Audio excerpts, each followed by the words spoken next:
আসসালামু আলাইকুম রহমতুল্লাহ। প্রিয় দর্শক, আজকে যে বিষয়টা নিয়ে আলোচনা করব সেটা হলো যে আসিহরুল মাদফুন, দাফনকৃত জাদু, অথবা যেটা একবারে আদিম যুগ থেকে, অর্থাৎ যেটা আপনার বলা হয় যে জাদু লগ্নের, অর্থাৎ জাদুর শুরু লগ্ন থেকেই যেটা প্রাচীনতম জাদু বা প্রাচীনতম সেহের বলা হয়, বা প্রাচীনতম নিয়ম, প্রাচীন সিস্টেমে আপনার সেহের করা হয়, যেটা গাড়ার মাধ্যমে অথবা দাফন করার মাধ্যমে আর কি, যেটাকে বলা হয়।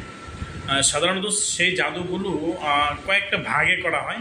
বেশ কিছু জিনিস দেখা যেতেছে অনেক সময় কবরে পুঁতে করে, কবরে পুঁতার মাধ্যমে সেহের করে, অথবা আপনার মাটির নির্জন স্থানে, যে কোনো আপনার যেখানে নির্জন স্থান, মানুষের চলাচল স্থান কম বা মানুষ চলাচল খুব কম করে, যে সেই সকল জায়গায় করা হয়। অথবা বাড়ির কোনো আঙ্গিনায় সে জাদুগ্রস্ত ভিকটিম যে রাস্তায় আনাগোনা করে চলাফেরা করে, সেই রাস্তাগুলোর মধ্যেই কিন্তু সেহেরের জিনিসগুলো পুঁতে রাখা হয়।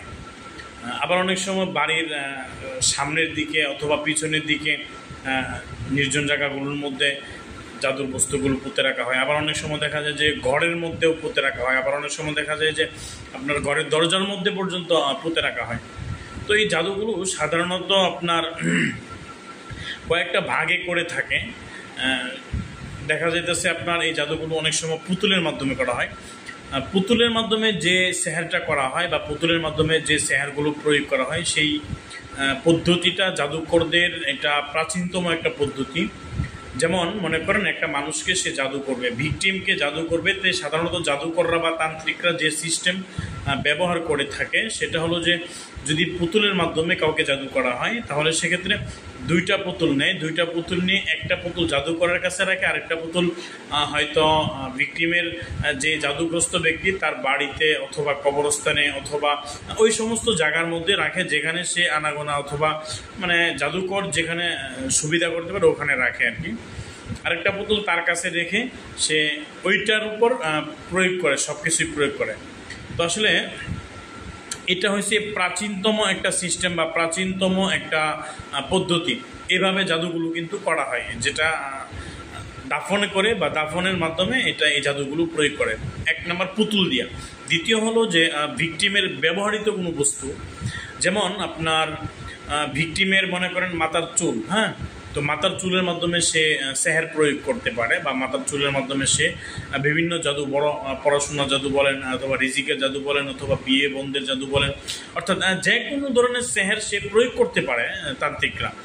তো এইটা মানে অর্থাৎ ব্যবহারকৃত ভিকটিমের ব্যবহারকৃত বস্তু, যেমন মাথার চুল হলে, অথবা কাপড় অথবা তার ব্যবহৃত যে কোনো বিষয় হোক না কেন, সেটার উপর সে জাদু প্রয়োগ করে। 3 নম্বর যে বিষয়টা বা যে সিস্টেমে করা হয় সাধারণত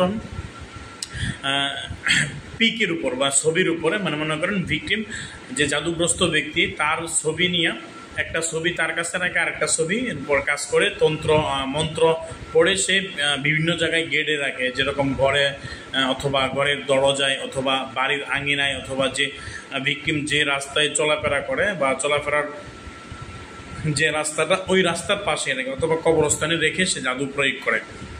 এরপরে 4 নম্বর যেটা, মৃত ব্যক্তির কাপড়ের মাধ্যমে কিন্তু সেহের প্রয়োগ করে জাদুকররা। সাধারণত যেভাবে সেহের করে এটা খুব ভয়ঙ্করভাবে করা হয়, এবং মৃত ব্যক্তির হাড়ের মাধ্যমে হাড় দিয়া সেহের করা হয়।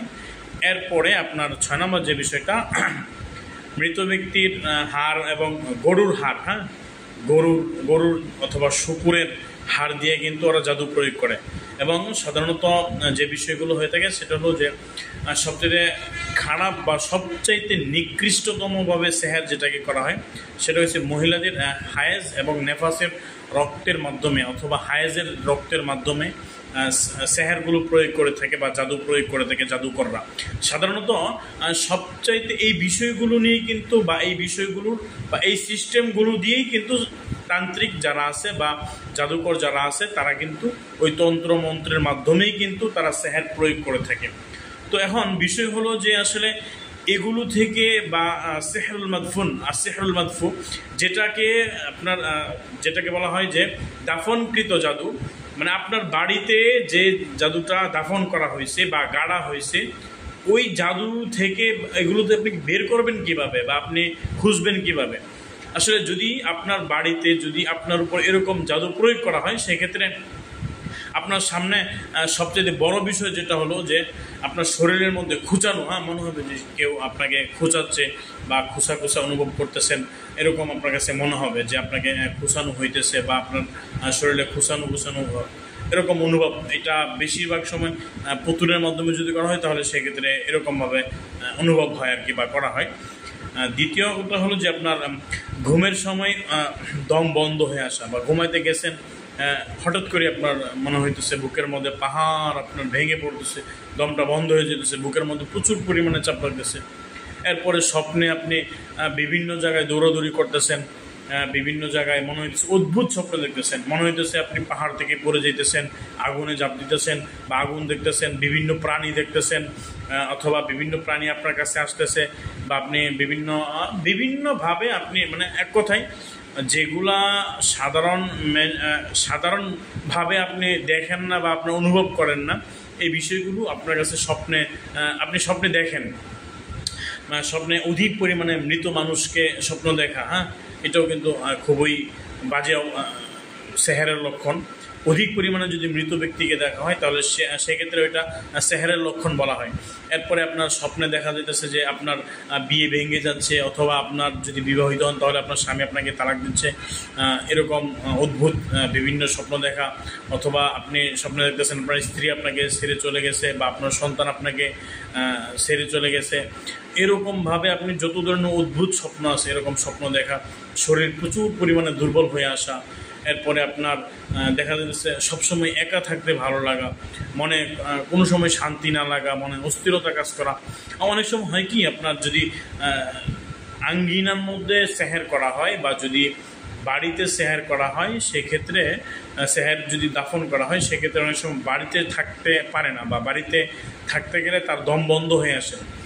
বিষয়টা এরকম হয় অনেক সময় আপনার যে কর্মস্থল আছে, মনে করেন আপনি কর্মস্থল বা আপনার যে কর্মস্থল আছে, আপনি যেখানে কাজ করেন, যেখানে আপনার জীবিকা নির্বাহ করেন, ওখানে গেছেন বা আপনি চাকরিতে গেছেন।